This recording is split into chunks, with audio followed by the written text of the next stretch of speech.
रसूल खुदा खातिमुल मुरसलीन, कितना प्यारा मोहम्मद है नाम आपका। कि रूह का तार इन्होंने छेड़ दिया है।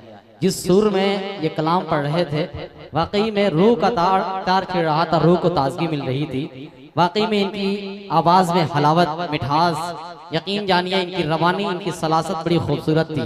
साथ ही साथ जो कलाम के अंदर अल्फाज का इंतखाब था, वाकई में वो साहिब कलम जो है उनको मैं मुबारकबाद पेश करता हूँ। कितना खूबसूरत जो है बंद सजा करके सवार करके खूबसूरत सी नज्म नसीहत के शक्ल में, कहीं कहीं जज्बे को उभारने की शक्ल में, कहीं कहीं जो है नौजवानों से गुफ्तगू करते हुए बड़े खूबसूरत अंदाज में पेश कर रहे थे। मैं बैठा सोच रहा था कि जनाब जौहर कानपुरी साहब का एक शेर कि तख्त पर है जानमाज और रहल पर कुरान है, जो लोग जा रहे हैं जल्दी से निकल जाएं, और जो लोग तशरीफ फरमा है, अगर तशरीफ फरमा है तो कह दे सुभान अल्लाह। भाई जिस अंदाज में उन्होंने पढ़ा था, वाकई में उस अंदाज से ना आपने चंदा दिया ना दाद दिया। शिकायत है आपसे, वाकई में शिकायत है आपसे। मुझे तो ऐसा लग रहा था कि जब वो नारे तकबीर के हवाले से जो बंद पढ़ेंगे, इस मजमे में से खड़ा होकर के कोई बंदा नारा लगा देगा, लेकिन किसी ने हिम्मत नहीं किया। भाई मैं मुजावरों के दरमियान नहीं खड़ा हूं, मैं मुसलमानों के दरमियान खड़ा हूं। भाई आपको बोलना पड़ेगा। दुनिया समझ रही थी कि हम बोलते नहीं, दुनिया समझ रही थी कि हम बोलते नहीं, आ जाए बोलने पे तो कम बोलते नहीं। आपको बोलने की जरूरत है। आपके बोलने से ऐवान बातिल में जलजला बर्पा हो जाएगा। जमाना जब कभी बारूद की बौछार बनता है, जमाना जब कभी बारूद की बौछार बनता है, हमारा हौसला फौलाद की दीवार बनता है।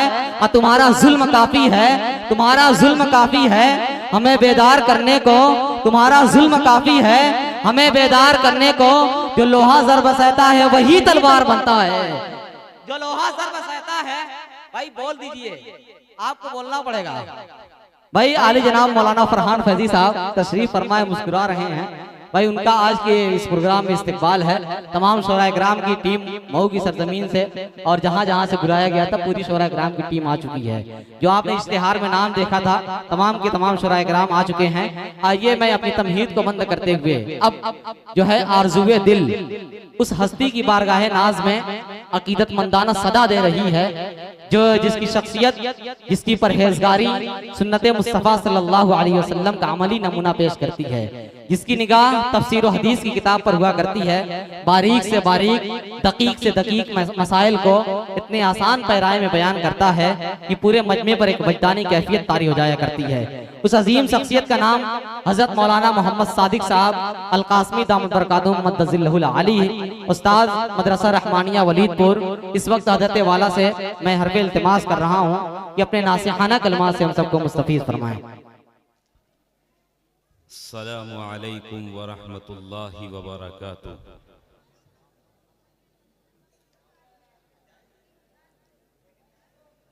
अल्हम्दुलिल्लाहिल्लज़ी हदाना लिहाज़ा व मा कुन्ना लिनहतदिय लौला अन हदानल्लाह व नशहदु अन ला इलाहा इल्लल्लाहु वहदहु ला शरीका लह व नशहदु अन्न सय्यिदना व सनदना व मौलाना मुहम्मदन अब्दुहु व रसूलुहु सल्लल्लाहु अलैहि व अला आलिहि व अस्हाबिहि व बारक व सल्लम तस्लीमन कसीरन कसीरा। अम्मा बअदु फअऊदु बिल्लाहि मिनश शैतानिर रजीम। बिस्मिल्लाहिर रहमानिर रहीम। व अन्नल मसाजिद लिल्लाहि फला तदउ मअल्लाहि अहदा। व क़ाल अन्नबिय्यु सल्लल्लाहु अलैहि वसल्लम अहब्बुल बिलादि इलल्लाहि मसाजिदुहा औ कमा क़ाल सल्लल्लाहु अलैहि वसल्लम। सदरे दी वक़ार काबिल क़द्र उलमाए किराम, शुआराए इज़ाम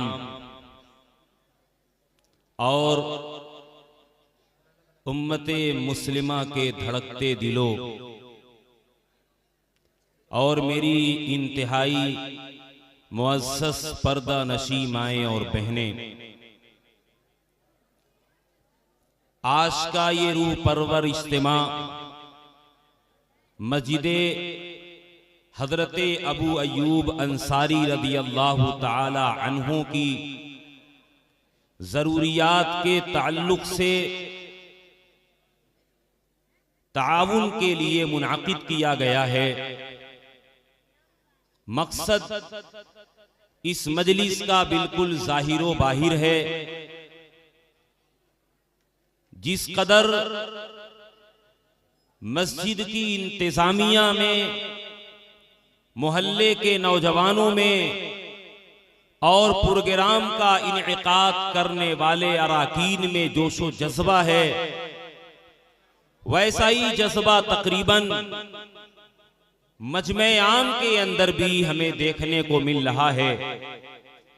और मुसलसल आप हजरात अपनी कीमती और गाड़ी कमाई के जरिए से मस्जिद का ताउन करके आखिरत के अंदर अपने लिए महल तामीर करा रहे हैं। जन्नत के अंदर आलीशान महल बनाया जा रहा है उन लोगों के लिए जो राय खुदा के अंदर अपना कीमती माल सर्फ कर रहे हैं, जो मस्जिद के लिए अपना कीमती माल लगा रहे हैं। अल्लाह के रसूल सल्लल्लाहु अलैहि वसल्लम के फरमान के मुताबिक उन लोगों के लिए अल्लाह तबारक व तआला जन्नत में आलीशान महल तामीर फरमाएगा। और इसी के लिए आप हजरात के दिलों में इश्के इलाही और मोहब्बत रसूल की शम्मा को मजीद फरोजा करने के लिए और मजीद उसकी लौ को तेज करने के लिए, ताकि हमारे दिलों के अंदर और बढ़ करके सखावत का जज्बा पैदा हो।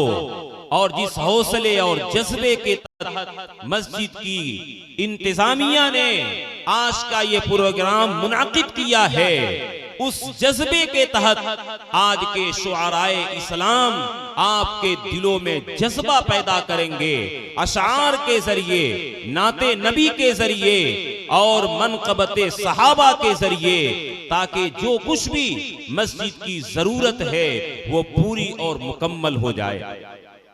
दरमियान में मुझ जैसे एक तालिब इल्म को आप हजरात के सामने पेश किया गया है और मुझे आज के इस मजलिस के अंदर लबकुशाई करते हुए और अपने माफी ज़मीर को अदा करते हुए इंतहाई डर और खौफ का सामना भी है और पशीमानी का शिकार भी हूं कि मैं यही का परवरदा, यही का तालीम याफ्ता और जो कुछ आज मैंने अपने अंदर बोलने की और कुछ पढ़ने लिखने की सलाहियत और इस्तेदाद मैं अपने अंदर पाता हूं, ये सब के सब इसी खैराबाद का मरहूने मिन्नत हूं मैं और इसी का फैज है। और आज के इस मजलिस की सदारत फरमा रहे हैं हम सब के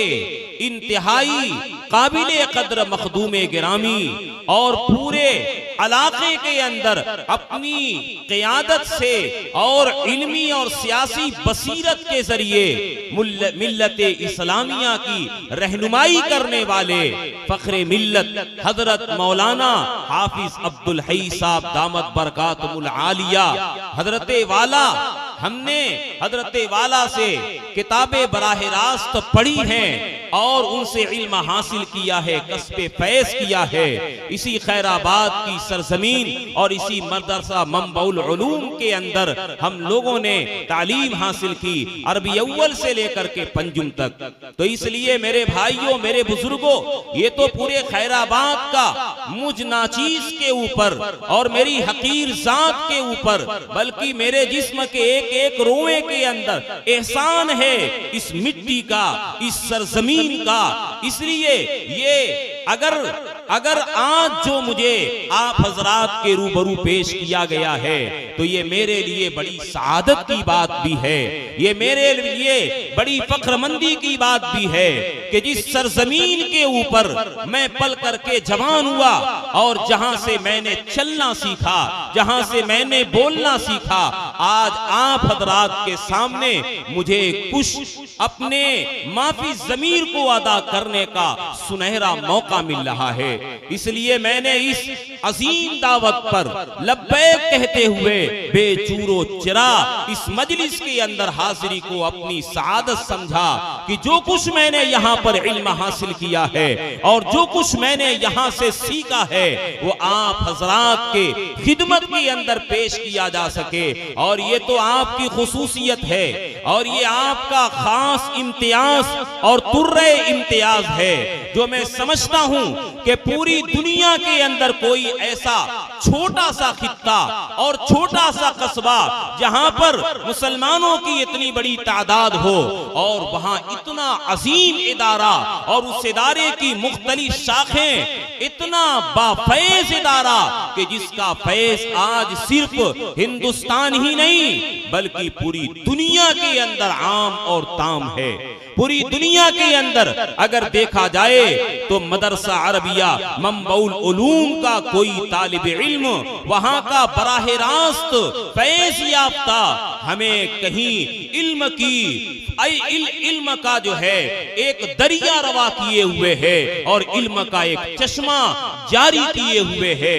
यकीनन ये जो फैज पूरी दुनिया के अंदर खैराबाद का पहुंच रहा है, इसके अंदर खैराबाद के एक एक घर, एक एक फर्द के उस कीमती कमाई और गाड़ी कमाई का असर है और उनकी कुर्बानियों का नतीजा है जो रब्बे करीम ने कबूल किया है। और उस कबूलियत का नतीजा है कि अल्लाह तबारक व तआला ने जो सखावत का जज्बा और जो हौसला और जो आप हजरात के अंदर जो दीने खुदा के अंदर, राहे खुदा के अंदर मसाजिद के लिए, मदारिस के लिए खर्च करने का जो जज्बा है, ऐसा जज्बा आम तौर पे दूसरे इलाकों के अंदर हमें नहीं दिखाई देता है।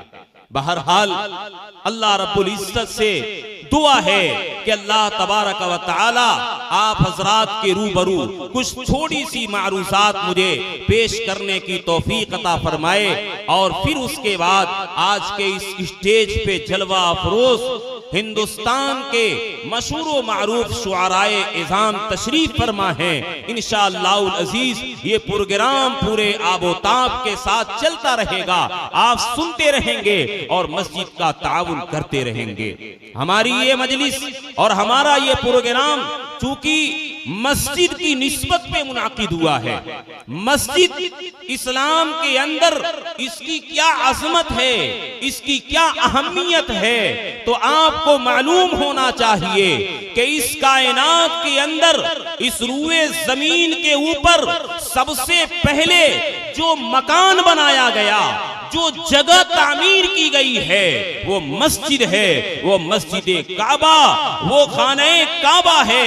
कुरान जिसके बारे में फरमाता है इन्ना अव्वला बैतिन वुदिअ लिन्नासि लल्लज़ी बिबक्का, के रूए जमीन पे सबसे पहले जो मकान तामीर किया गया है, जो खाने खुदा बनाया गया है, जो अल्लाह की इबादत के लिए मस्जिद तामीर की गई है, वो सरजमीने मक्का के अंदर काबतुल्लाह के नाम पे है। वो मुरब्बा, वो चौकोर, वो पत्थर से बनी हुई इमारत के जिसके ऊपर रोजाना अल्लाह की तरफ से 120 रहमतें नाजिल हुआ करती है और वो रहमतें खानाए काबा के ऊपर से होते हुए पूरी दुनिया के अंदर फैली हुई मस्जिदों के ऊपर वो रहमतें पहुंचती हैं और वो रहमतें मस्जिदों के अंदर पहुंच करके फिर उस मस्जिद के खित्ते के अंदर, उसके इलाके के अंदर और उस मस्जिद से ताल्लुक रखने वाले,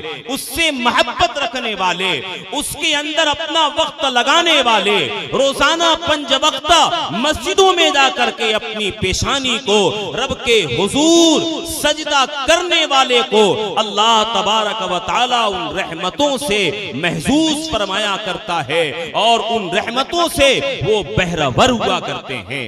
तो चूंकि हमारी ये मजलिस मस्जिद की बुनियाद पर कायम की गई है और रुए जमीन में सबसे पहले मकान मस्जिद बनाई गई है, हजरत अबू ज़र ग़िफ़ारी रज़ी अल्लाह ताला अन्हु रावी हैं, कहते हैं कि मैंने नबी पाक सल्लल्लाहु अलैहि वसल्लम से दरियाफ्त किया कि ऐ अल्लाह के रसूल, सबसे पहले मस्जिद कौन बनाई गई? तो आपने फरमाया कि काबतुल्लाह को सबसे पहले रुए जमीन पर तामीर किया गया है। उसके बाद हजरत अबू ज़र ने पूछा कि उसके बाद कौन सी मस्जिद बनाई गई? नबी पाक सल्लल्लाहु अलैहि वसल्लम ने फरमाया कि उसके बाद फिर मस्जिद अक्सा को बनाया गया। हजरत अबू ज़र ने दरियाफ्त किया, ए अल्लाह के रसूल,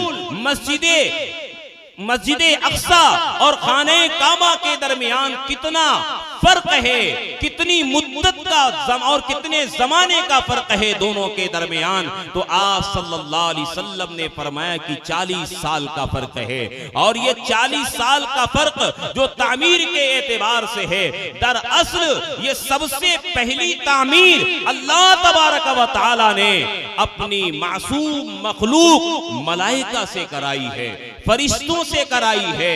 मस्जिद की ये शान है कि अल्लाह रब्बुल इज्जत ने उसकी तामीर का काम सबसे पहले फरिश्तों से लिया है और फिर फरिश्तों के बाद इंसानों में सबसे आला अशरफ मुकर्रब जो बंदे हैं वो हजराते अंबिया अलैहिमुस्सलातो वस्सलाम की जाते गिरामी है।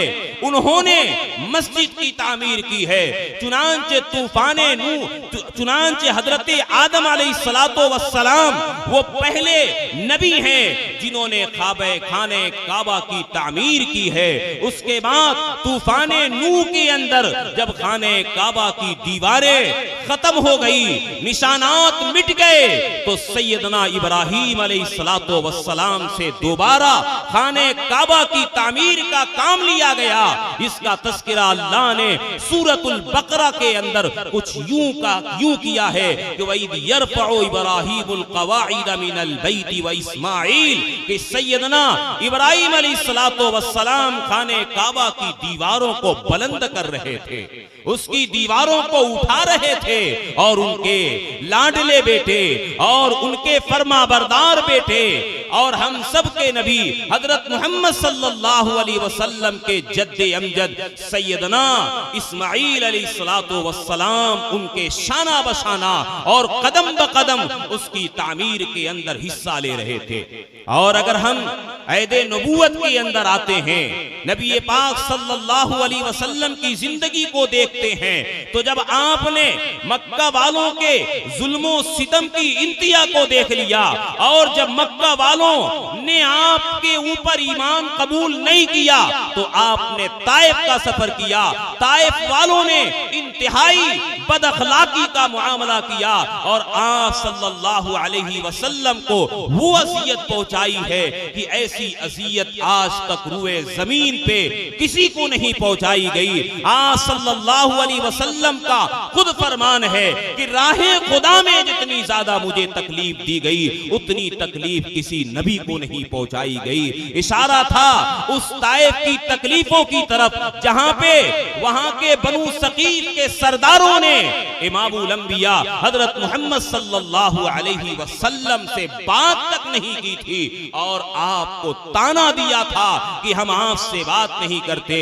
लेकिन अल्लाह तबारक व तआला ने नबी की मेहनत जो मक्के की सरजमीन के अंदर हो रही है, वो हिदायत की हवाएं यसरिफ के अंदर जाकर के वहां के लोगों को पहुंचती है और हजरते असद इब्ने जुरारा के साथ चंद नौजवान औसो खसरज के लोग आते हैं और इस्लाम के हल्का बगोश हो जाते हैं और फिर नबी पाक सल्लल्लाहु अलैहि वसल्लम को उन्होंने अपने यहाँ दावत दी। अल्लाह के हुक्म से आप सल्लल्लाहु अलैहि वसल्लम ने हिजरत फरमाई है और सबसे पहले मदीने के करीब पहुंच करके कुबा नामी बस्ती में आप सल्लल्लाहु अलैहि वसल्लम फरोकश होते ही मस्जिद कुबा की तामीर करते हैं। 14 दिन क़याम क़याम के बाद आप उस मकाम पे पहुंचे हैं जहां आज मदीनतुल मस्जिद नबवी है, आज वहां पे मस्जिद नबवी कायम है और वहीं पे सैयदना अबू अय्यूब अंसारी रजी अल्लाह ताला अन्हु का मकान भी होता है। आज ये मस्जिद उन्हीं अजीम और जलील सहाबी रसूल के नाम की तरफ मंसूब है जो हजरते अबू अय्यूब अंसारी रजी अल्लाह ताला अन्हु नबी पाक सल्लल्लाहु अलैहि वसल्लम के मेजबान बनते हैं। और ये फैसला अल्लाह की तरफ से था, क्योंकि हर दिल में ये ख्वाहिश थी कि आप हमारे यहाँ तशरीफ लाएं। आप सल्लल्लाहु अलैहि वसल्लम ने फरमाया, दाहा हादिही मामूरतुन, छोड़ दो मेरी ऊँटनी को और उसके नकेल को, ये अल्लाह की तरफ से मामूर है, अल्लाह जहाँ चाहेगा वहाँ बैठेगी। वो ऊँटनी उस मकाम पे बैठी जहां मस्जिद नबवी है और सामने सैयदना अबू अय्यूब अंसारी रज़ी अल्लाह ताला अन्हु का मकान होता है।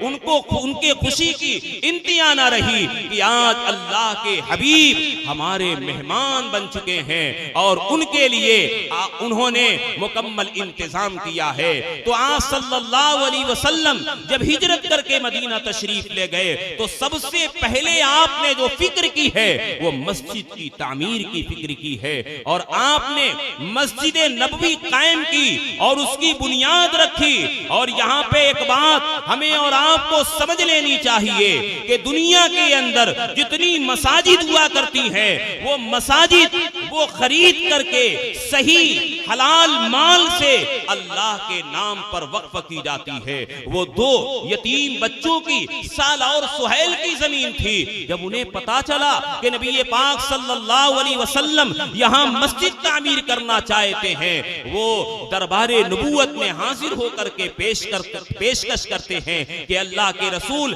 आप यूं ही इसे कबूल कर लीजिए। आपने फरमाया नहीं, उसकी कीमत अदा की जाएगी। और आपने उसकी कीमत अदा की और कीमत अदा करने के बाद मस्जिद नबवी की तामीर की गई है। इसलिए ये सुन्नत जारी हो गई कि रुए जमीन पर कहीं भी कोई भी मस्जिद तामीर की जाएगी तो उसे खरीद करके हलाल माल के जरिए से उसको तामीर किया जाएगा और तामीर करने के बाद उसे अल्लाह के लिए वक्फ कर दिया जाएगा।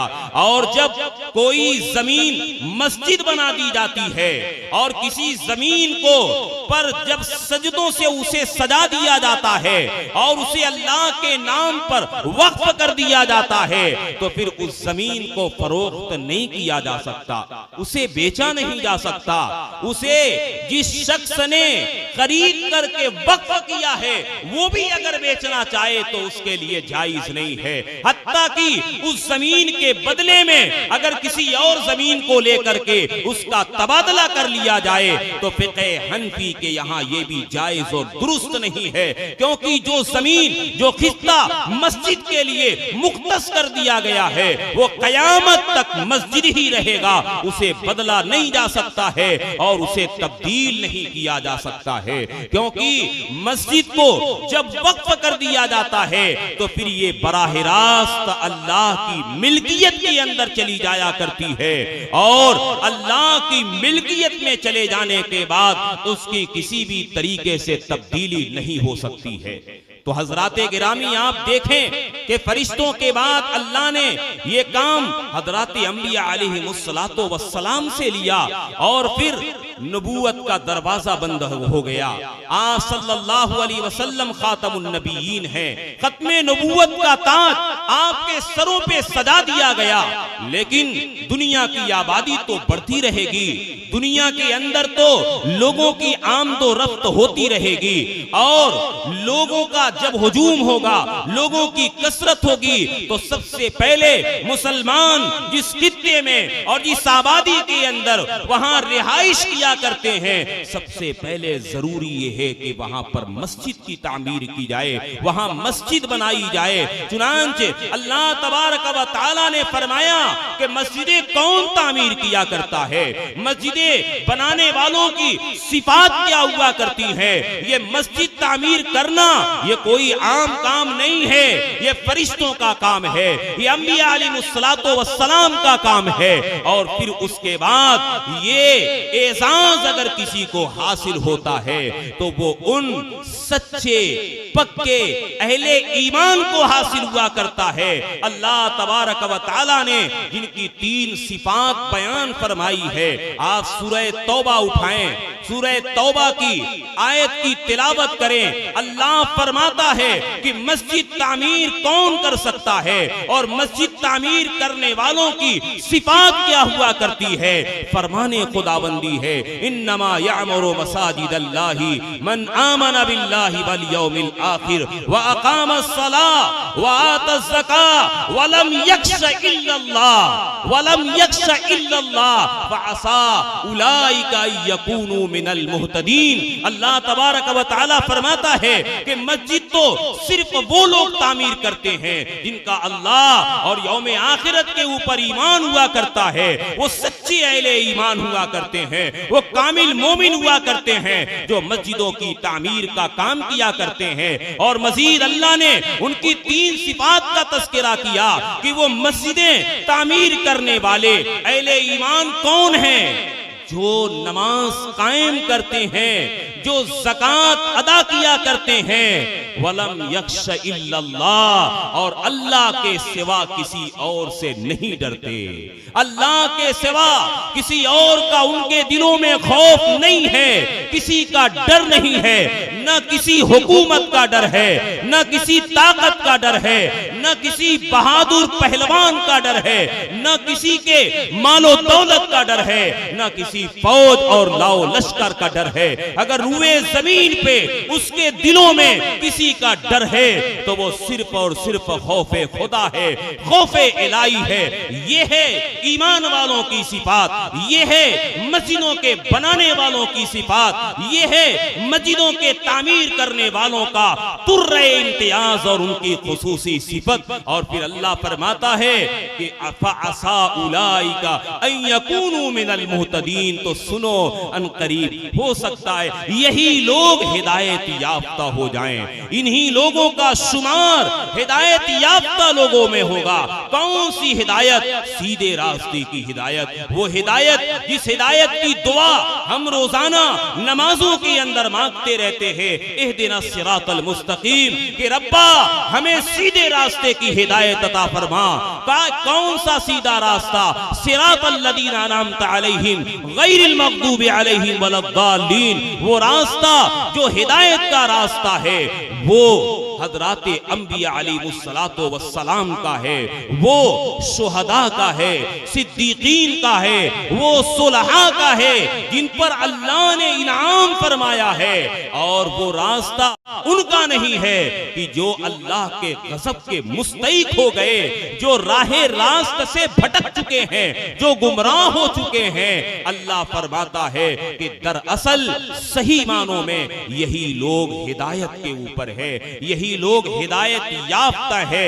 अल्लाह तबारक व तआला ने हज़राते अंबिया अलैहिमुस्सलातो वस्सलाम के बाद इन अहले ईमान से, कामिल मोमिनीन से मस्जिदों की तामीर का काम लिया है और ये सिलसिला चलता रहेगा और कयामत तक इसी तरीके से बाकी रहेगा कि मस्जिदें तामीर होती रहेंगी, मस्जिदों की तरक्की होती रहेगी, मस्जिदें बनाई जाती रहेंगी और मस्जिदों की तामीर के अंदर जो भी ताउन करेगा और जो भी उसके अंदर मदद करेगा, जो भी एक कदम चलेगा, ये कदम उसके लिए कल कयामत के अंदर नजात का जरिया बनेगा, सुरखरुई का जरिया बनेगा, कामयाबियों कामरानी का जरिया बनेगा।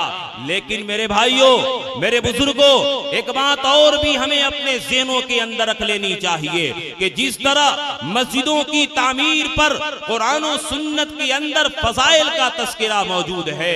जिस तरह मस्जिदों की आबादी के ऊपर अल्लाह और उसके रसूल ने सवाब का और अजर का वादा किया है, वहीं पे कुरान ने यह भी कहा है कि जो भी मस्जिद के मकासिद के अंदर रुकावट बनेगा, मस्जिदों की जो मंशा है और जिस बुनियाद पे उसको तामीर किया गया है, उसके अंदर जो भी रुकावट बनेगा, तो वो याद रखे कि दुनिया में उससे बड़ा जालिम कोई नहीं है। अल्लाह ने एक मकाम पे इरशाद फरमाया, वमन अज़लमु मिम्मन मनअ मसाजिद अल्लाहि अन युज़करा फी हस्मुहु व सआ फी खराबिहा, कि लोगों सुनो, सबसे बड़ा जालिम वो है, सबसे बड़ा जुल्म करने वाला वो है, सबसे ज्यादा जाती करने वाला वो है जो अल्लाह की मस्जिदों से रोकता है, जो अल्लाह की मस्जिदों के अंदर उसका नाम लिए जाने से रुकावट पैदा करता है, जो उसके अंदर रोड़ा डालता है और उसकी वीरानी की और उसकी बर्बादी की और उसकी तबाही की कोशिश किया करता है। अल्लाह फरमाता है कि वो सबसे बड़ा जालिम है। क्योंकि ये आयत करीमा एक खास वाक़े के तहत नाज़िल हुई है। मुफस्सिरीन लिखते हैं सन 6 हिजरी का वक्त चल रहा है। नबी पाक सल्लल्लाहु अलैहि वसल्लम ने ख्वाब देखा कि आप खाने काबा का तवाफ कर रहे हैं। आपने सहाबा के सामने तज़किरा किया। हज़राते सहाबा के दिल मचल गए और खुशी के आंसू निकल पड़े कि हमने काबतुल्लाह को 6 साल का जमाना हो गया कि उसकी ज़ियारत नहीं की है। हिजरत करके मक्के से मदीने आए हुए थे। अल्लाह के रसूल सल्लल्लाहु अलैहि वसल्लम के साथ 1400 सहाबाए किराम पाबा रिकाब होते हैं और मदीनतुल मुनव्वरा से मक्के की तरफ ये काफिला रवां दवा हो जाता है। और मक्के के करीब एक मकाम है जिसका नाम हुदैबिया है। हुदैबिया के मकाम पे जब अल्लाह के रसूल सल्लल्लाहु अलैहि वसल्लम अपने 1400 जानेसार सहाबा को लेकर के पहुंचे तो मक्के के अंदर खलबली मच गई। वहां के सरदारों ने मशवरा किया कि मुसलमानों का ये काफिला किसी भी तरीके से मक्के में दाखिल नहीं होना चाहिए। हुदैबिया के मकाम पे उस काफिले को रोका गया और बड़ी तवील गुफ्तगू हुई, बड़ी लंबी बहस हुई और फिर आखिरकार ये मुआयदा हुआ कि मुसलमान इस साल वापस चले जाएं, आइंदा साल उनको आने की इजाजत होगी। इस मौके पे यह आयत करीमा नाज़िल हुई थी कि जब 1400 अहले ईमान और नबी पाक सल्लल्लाहु अलैहि वसल्लम खुद बनफ्से नफीस खाने काबा का तवाफ करने के लिए तशरीफ ले जा रहे थे, उम्रा करने के लिए तशरीफ ले जा रहे थे, खाने काबा में नमाज पढ़ने के लिए और उसकी इबादत के लिए तशरीफ ले जा रहे थे, तो इन काफिरों ने मुसलमानों को रोका था। अल्लाह ने फरमाया कि सबसे बड़ा जालिम वो है जो अल्लाह की मस्जिदों से लोगों को रोकता है कि उसमें उसका नाम ना लिया जाए, उसकी इबादत ना की जाए, उसे वीरान कर दिया जाए। तो याद रखें, मस्जिदों में किसी भी किस्म की जो रुकावट पैदा करने वाले हैं वही दुनिया में सबसे बड़े जालिम हैं, वही दुनिया में सबसे बड़े दहशतगर्द हैं, वही दुनिया में सबसे बड़े आतंकवादी हैं जो मस्जिदों में अल्लाह की इबादत से अल्लाह के बंदों को रोकते हैं। आज इस दुनिया में जो तागूती ताकतें हैं, आज जो इब्लीसी चेले हैं दुनिया के अंदर, वो मुत्तहिद हो रहे हैं, वो मुज्तमे हो रहे हैं इस बात को लेकर के कि दुनिया से मुसलमानों को खत्म कर दिया जाए, इस्लाम का नामो निशान मिटा दिया जाए। उसके लिए उन्होंने मुख्तलिफ तरीके से मंसूबे बनाए, मुख्तलिफ तरीके से उन्होंने प्लानिंगें की है और उन प्लानिंगों के अंदर ये भी है कि वो अल्लाह की मस्जिदों को वहां नमाज से, इबादत से अल्लाह के बंदों को रोक रहे हैं और उसको बंद किया जा रहा है।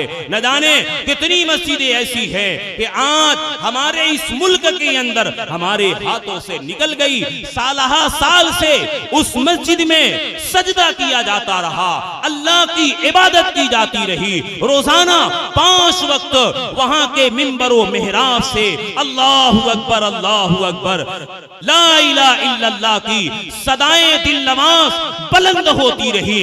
लेकिन शरपसंद ताकतों ने अपनी ताकत और कुव्वत के बलबूते के ऊपर इन अकलियतों पर वो जुल्म किया है कि हमारी मस्जिदों को हमसे छीन लिया गया, हमारी मस्जिदों को मुकफ्फल कर दिया गया, उसे बंद कर दिया गया, वहां उन मस्जिदों को सजदों से महरूम कर दिया गया।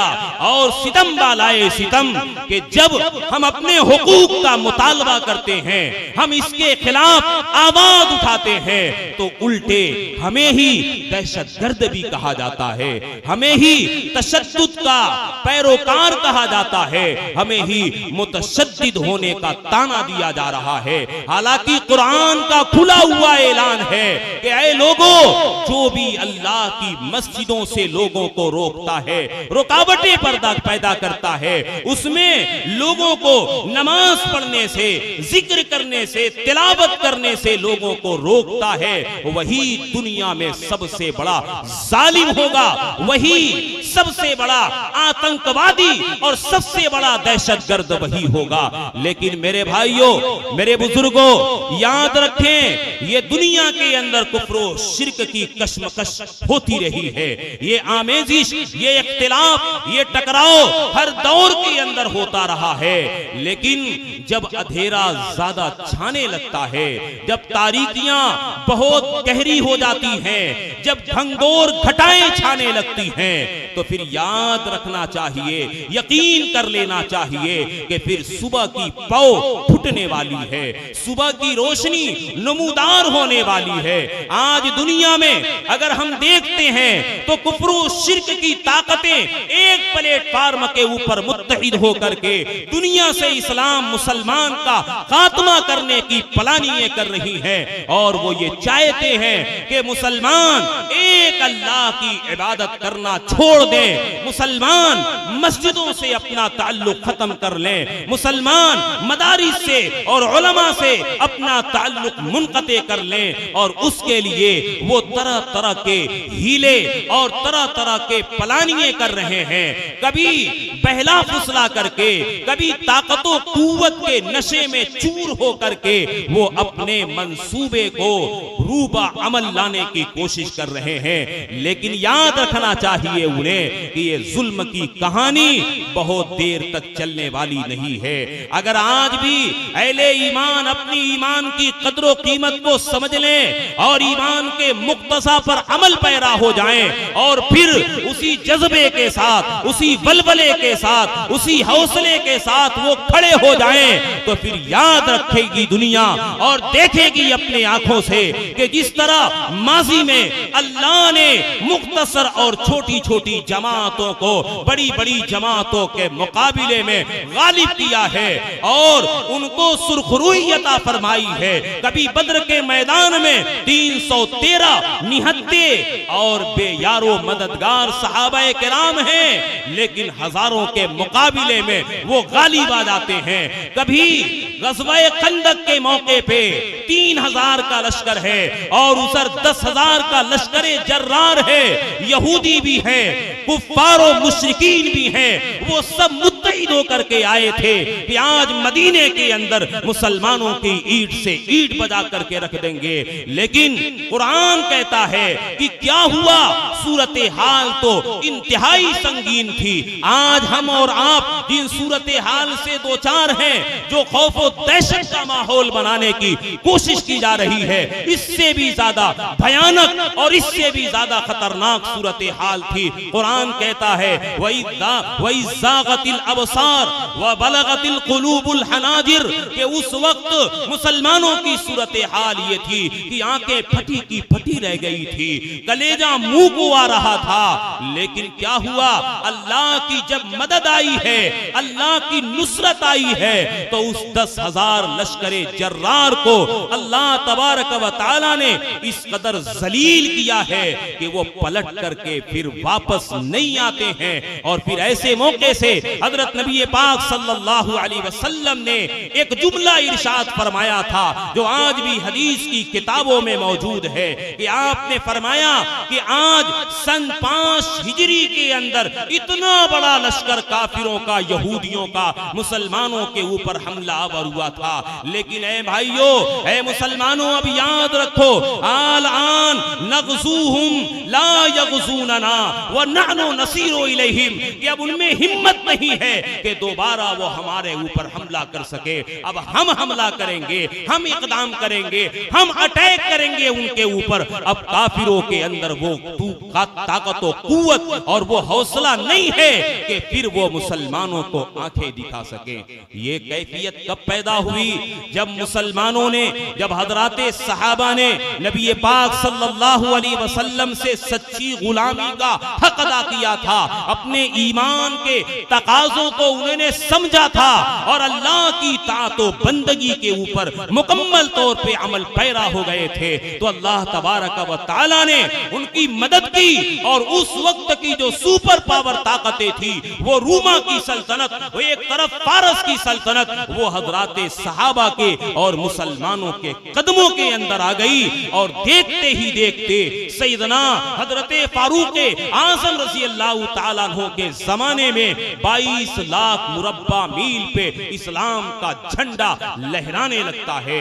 लेकिन इस्लाम तो अमनो सलामती का, अमनो आश्ती का, सुलहो आश्ती का मजहब है। इस्लाम ने कभी तशद्दुद की तालीम नहीं दी है। इस्लाम ने हमेशा उल्फतो मोहब्बत के फूल बांटे हैं, हर एक के साथ हमदर्दी का और मुआसात और गमखारी का मुआमला किया है। इस्लाम ही ये वाहिद मजहब है जो दीन फितरत है, जो इंसानी फितरत और उसके मिजाज के मुताबिक इसके अंदर अहकामात मौजूद हैं। मेरे भाइयों, मेरे अजीजों, हमें इस नेमते खुदाबंदी पे अल्लाह तबारक व तआला का सजदे शुक्र बजा लाना चाहिए कि अल्लाह ने जो हमें इस्लाम की दौलत दी है, जो ईमान की दौलत दी है, कि जिसके अंदर अल्लाह ने हमें दुनिया की भी इज्जत अता फरमाई और आखिरत की हमेशा हमेश की कामयाबी की जमानत इसके अंदर है।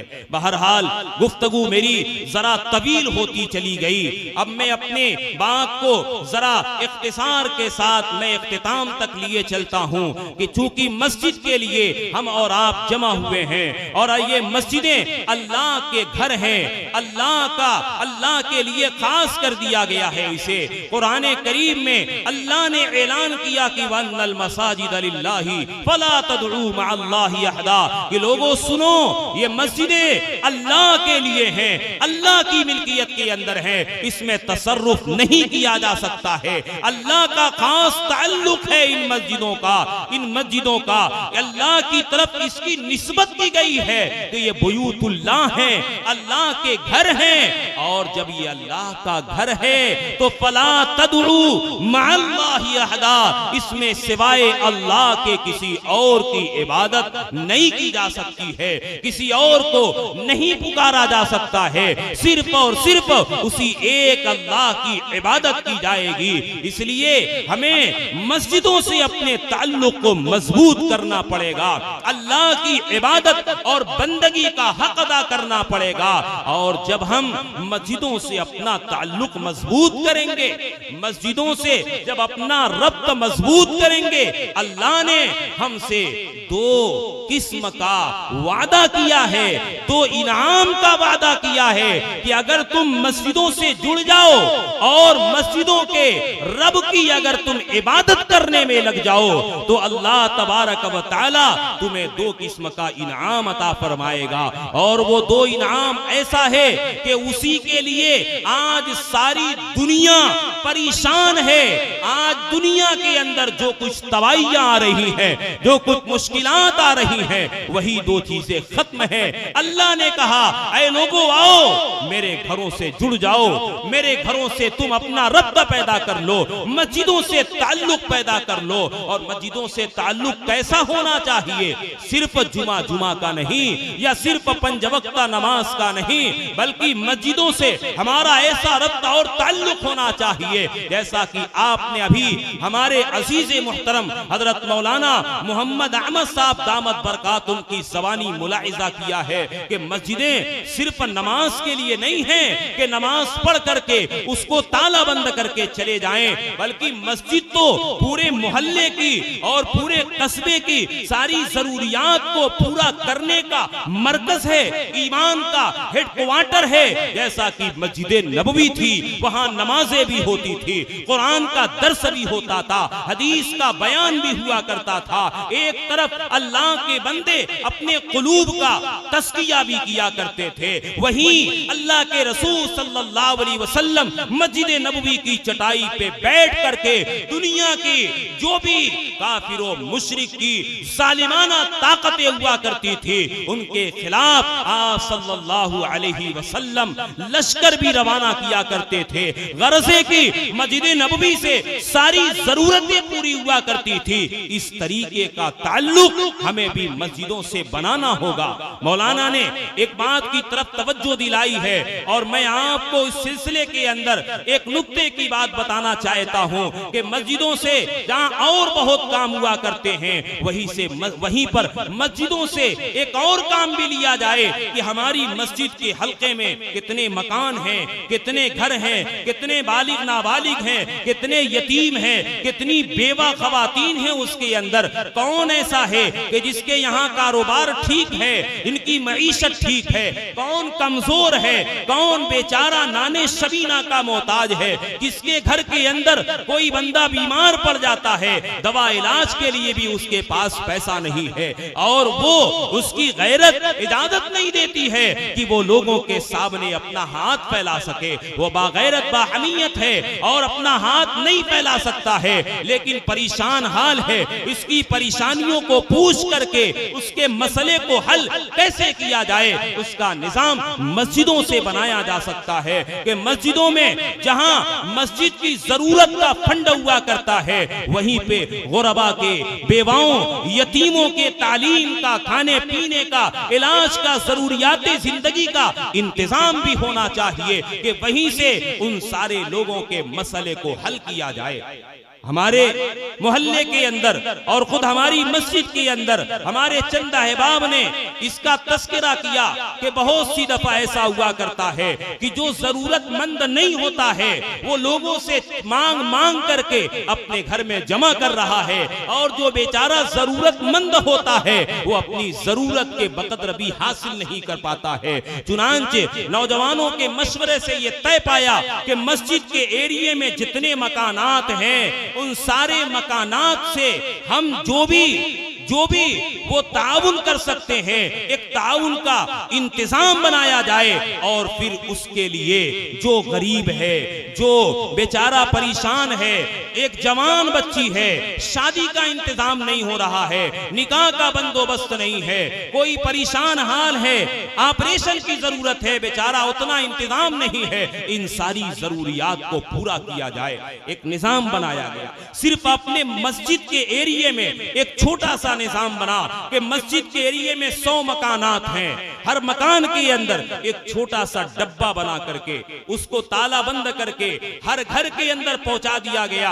और हर घर वालों से एक मुतालबा है कि रोजाना आप 1 रुपया उस डब्बे के अंदर डालिए, ज्यादा का मुतालबा नहीं है। जो ज्यादा दे उसको अल्लाह कबूल करे, अच्छी बात है, लेकिन कम से कम 1 रुपया, और एक घर के अंदर अगर चंद अफराद हैं तो वो 1 रुपया देना उनके लिए कोई मुश्किल नहीं है। छोटा बच्चा हमारा रोजाना 5-10 रुपया 20 रुपया खर्च कर दिया करता है। इस तरह 100 घरों के अंदर रोजाना उस डब्बे में 1 रुपया 2 रुपया कहीं 10 रुपया डाला जाता है। महीना पूरा होता है, डब्बा वसूल करके मस्जिद के अंदर आता है, जिम्मेदारान बैठते हैं, डब्बा खोला जाता है सबके सामने, और जो कुछ महीने के अंदर रकम जमा होती है उसे इकट्ठा करके रख लिया जाता है। फिर उसी मस्जिद ही के एरिए में कौन गरीब है, कौन मोहताज है, रमजान का महीना आया, किसके यहाँ खाने पीने का, सारी का इफ्तारी का इंतजाम नहीं था, ईद का मौका आया, कौन बेचारा गरीब यतीम है उसके लिए कपड़े लत्ते का इंतजाम नहीं हुआ। बहुत से ऐसे लोग थे कि जो बेचारे इलाज के लिए, ऑपरेशन के लिए परेशान थे। बहुत सी ऐसी जवान बच्चियां थी कि उनके लिए शादी का इंतजाम नहीं था। उन सारे लोगों का ताउन किया गया और अल्लाह के फजलो करम से ये सिलसिला चला और 20 लोगों का ताउन हुआ है। और देखते देखते अल्लाह के फजलो करम से ये निजाम बड़ी मजबूती के साथ चल रहा है। अगर ऐसा निजाम हर मस्जिद के हल्के में कायम कर लिया जाए तो मस्जिद के एरिए में बहुत से जो गुरबा है, मसाकीन है, बेवा है, यतीम बच्चे और बच्चियां हैं, और इसी तरीके से जितने परेशान हाल हैं उनकी जरूरतों को हम पूरी कर सकते हैं। और अपने मस्जिद के एरिए में रहेगा, किसी से पूछने की जरूरत नहीं है। हम रोजाना मिलते, हम समझते हैं कि यह मुस्तहिक है या नहीं है। और वो माल ज़कात का नहीं, सदक़े नाफिला का माल लिया जाता है, क्योंकि बसा औकात आदमी साहिबे निसाब है लेकिन कोई ऐसा मर्ज हो गया, उसको ऑपरेशन की जरूरत है, 1-2 लाख रुपए का खर्च है, अब वो कहां से इंतजाम करे? साहिबे निसाब है, ज़कात नहीं दे सकते हैं। बहरहाल ये सदक़े का निजाम है। हजरत मौलाना मोहम्मद अहमद साहब ने यह तस्करा किया, मेरे ज़हन के अंदर ये तरतीब आई, मैंने आप हजरात के सामने जिक्र किया है। हो सकता है कि किसी दिल में जज्बा पैदा हो और वो भी ये प्लान लेकर के खड़ा हो, क्योंकि फरमाने नबवी है, खैरुन्नास मय्यनफउन्नास, लोगों में सबसे बेहतर वो है जो लोगों की भलाई और लोगों के फायदे के लिए और उसकी जरूरियात को पूरा करने के लिए काम करने वाला हो।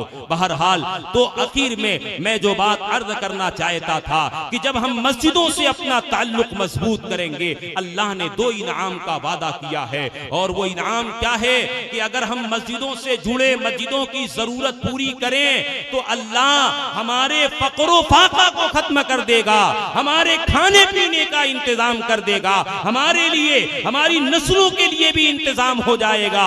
और दूसरे, आज जो दुनिया में एक डर और खौफो हरास का माहौल बना हुआ है, अल्लाह का ऐलान है कि मैं इस डर और खौफ से निकाल करके तुम्हें अमनो इत्मीनान की जिंदगी नसीब करूंगा। कुरान कहता है, फलियअबुदू रब्ब हाज़ल बैत अल्लज़ी अतअमहुम मिन जू व आमनहुम मिन खौफ, कि इस घर के रब की इबादत करो, खाने काबा के रब की इबादत करो। जब तुम मस्जिदों से जुड़ जाओगे, इबादत के जरिए, नमाज के जरिए, इंसानियत की, मुसलमानों की हमदर्दी और खैर खाई के जरिए, अल्लाह फरमाता है कि अतअमहुम मिन जू, वो भूख में तुम्हें खिलाएगा, व आमनहुम मिन खौफ, और तुम्हारे खौफ को अमन से बदल देगा, अमनो इत्मीनान की जिंदगी नसीब कर देगा। आज दुनिया इसी के लिए मारी मारी फिर रही है, रिस्क की तलाश में, अपनी जरूरियातें जिंदगी को पूरी करने के लिए दुनिया परेशान है। और दूसरी तरफ जुल्मो सितम जो पूरी दुनिया के अंदर फैला हुआ है, कोई भी मजहब ऐसा नहीं है जो तशद्दुद की, दहशत की, आतंक की इजाजत देता हो, कोई मजहब ऐसा नहीं है। और मजहब इस्लाम तो अमनो शांति का पैगाम लेकर के आया था, तो इस्लाम कैसे इस बात की इजाजत दे सकता है? आज भी दुनिया में गैर ईमान वाले भी अमन और सुकून की जिंदगी गुजारना चाहते हैं। वो दहशत को, वो जुल्म को, वो जाति को पसंद नहीं करते हैं, चाहे जुल्म किसी के ऊपर हो। बहरहाल अल्लाह ने इसका इलाज और इसका नुस्खा हमें कुरान के अंदर ये दिया है कि लोगों मस्जिदों से जुड़ जाओ, मस्जिदों से अपना रब्ता और ताल्लुक बना लो। अल्लाह रब्बुल इज्जत आप हजरात को बेइंतहा जज़ाए खैर अता फरमाए, और मस्जिद के तई जो जज्बा, जो हौसला आपके अंदर है, अल्लाह उसमें और तरक्की अता फरमाए, और यही जज्बा रब्बे करीम दुनिया के हर मुसलमान के अंदर पैदा फरमा दे। अब आपके मेरे बाद हजरात शुअराए किराम हैं, वो अशार और नाते नबी के जरिए से आप हजरात के दिलों में इश्क़े मोहब्बत की चिंगारी को फरोजा करेंगे। और यकीनन मुझे उम्मीद है कि आप मस्जिद का ताउन दिल खोल करके करते रहेंगे। अल्लाह तबारक व तआला हम सबको कुरान और सुन्नत के मुताबिक जिंदगी गुजारने की तौफीक अता फरमाए, हमारे नस्लों की और पूरे आलम इस्लाम के मुसलमानों के ईमान की हिफाजत फरमाए। व आखिरु दावाना अनिल हम्दुलिल्लाहि रब्बिल आलमीन।